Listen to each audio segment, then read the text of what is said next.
What the hell is this movie? 30th anniversary edition. I can't wait for the 30th anniversary of the last time somebody watched this movie. Okay, so let's get into it. It has a description on the back of the box that sort of gives a brief synopsis of the disaster that is this movie. Alright, so here we go. Considered one of the most inspirational movies of all time, Field of Dreams is an incredible story starring Kevin Costner. If you build it, he will come. With these words, Iowa farmer Ray Kinsella, Kevin Costner, is inspired by a voice he cannot ignore to pursue a dream he can hardly believe. Ray begins the quest by turning his ordinary cornfield into a place where dreams can come true.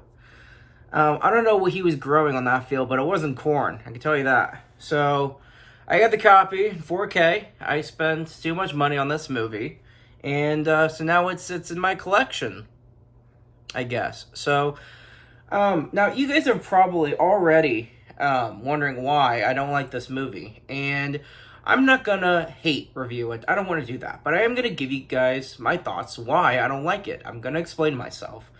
And maybe it's not a fair opinion, but I'm just going to share it with you guys anyway. So, he is told by a voice in his dream to build a baseball field, turn his cornfield into a baseball field.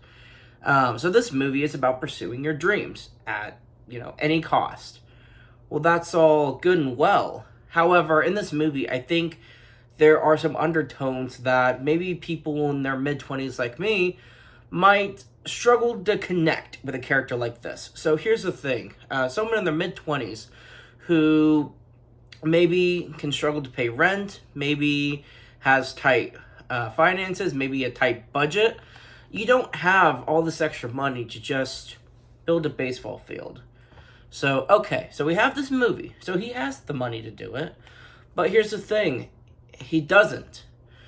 The underlying tone that I just don't agree with in this movie is this man has probably everything you could want in this world. He's got a family. He's got a loving family. He's got a house. He's got this beautiful home.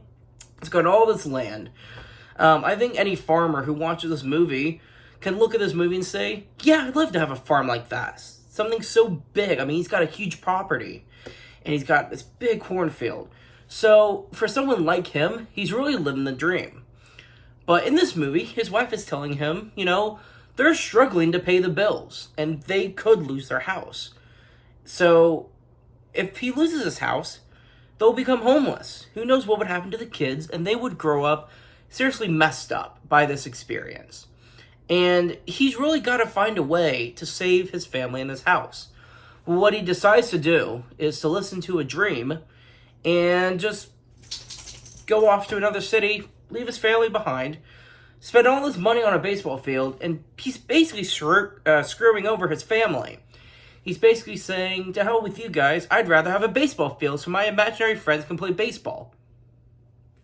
There's no other explanation. That's the gist of the movie. That's the whole movie wrapped up in a nutshell. And I just don't agree with just, being so willing to risk his entire family, his home, his life, for a voice in his head. Now, I know there are some voices in people's heads that will, maybe their dreams will come true. Maybe there is happy ending for stories like this in real life. I just don't think that this was a risk I would have taken. I don't know if it's a risk you guys would take. I would not. If I had a family, had a home, and beautiful land, I would not just risk losing all of it. I wouldn't want to look my kids in the eye and say, well, goodbye home, and goodbye you guys, because can't afford anything because I built a baseball field. I just couldn't connect with this guy. I didn't think he's a family man. I don't think he put his family first. I don't think he cared about his family. I think he cared about his dreams. And I couldn't connect with them. So maybe you guys did. Maybe there's a different side to the story that maybe I'm not seeing. That's just when I came to that realization that he's risking everything for a voice, I just couldn't connect with him anymore. I couldn't be invested. The thing is, if there's sort of a movie that I think is a little bit boring, I'll play some games on my phone just to pass the time and make the movie go by quicker. And I'll listen to it, I'll pay attention. But movies that are super boring, I'll just sort of play on my phone a lot of the time. And in this movie, I played on my phone most of the time, and I was still bored out of my mind. I was listening to it, I couldn't take it.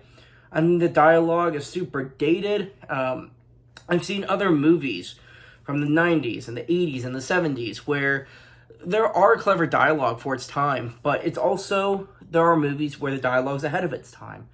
This movie's just not that. It just feels generic. I didn't think there was anything heartwarming about it. I just don't think a guy who knows what he's growing on his field is just going off to other cities because someone his dreams told him to. I just don't see that as an example of a inspiration or a role model or even an icon. So that's basically my review. I just think he is one of, in my opinion, one of the most unlikable characters in movies I've seen. I've seen some pretty bad movies. I've seen Star Wars: The Last Jedi. I've seen Green Lantern. And I don't know, this is probably one of my least favorite movies of all time. Just because of the whole premise based off the fact of him risking his entire family. It just lost me. I couldn't connect with it. I couldn't connect with the characters, the story, the plot, anything about it, really. That's my review. I won't ramble on any longer. I think Kevin Costner is a great actor. I've seen him in some really neat stuff. I just think what he had to work with in this movie just didn't do the actor any justice. I don't think, like I said, I don't think there's anything inspirational about his story. I think dreams can come true, and I think you should pursue them. But I don't think some random dead guy in your dream telling you to do it is probably, I don't think that's the most responsible way of going about it. I've had dreams where people tell me to do stuff. I've never done any of it because I wake up and I realize I've woken up. So anyway, Field of Dreams. I can't wait to see comments for this video. I don't know if I want to read them, but here's my review on this movie.